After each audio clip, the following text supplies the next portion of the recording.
Maulanon nga panahon, wala nakapugong sa masadya nga Kapuso Fiesta kadungan sang Pasalamat Festival sang Dao Capiz.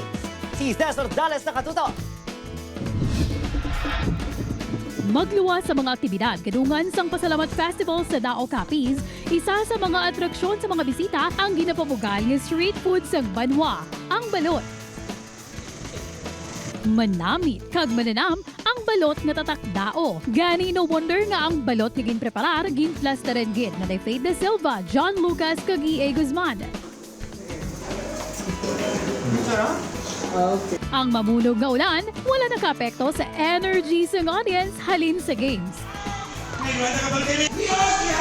Tugtog sa pagwa na ni John Lucas nga feel ang iya song number.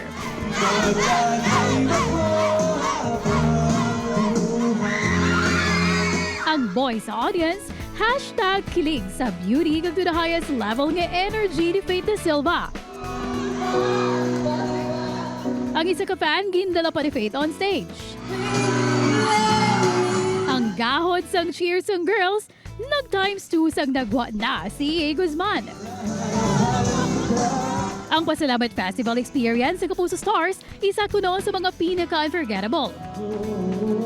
Yung effort nyo na intayin kami para lang makita kami at na maging masaya kayo. Na-appreciate namin kayo mga kapuso. Yung iba dumayo pa talaga yan galing sa mga malalayong lugar pero naramdaman namin yung pagmamahal ninyo at suporta nyo sa aming mga kapuso. Thank you guys. Salamat sa pagsuporta rin sa lahat ng programa ng GMA7. So, see you po ulit soon mga kapuso. Love you! Love you! Happy Pasalamat Festival mga kapuso!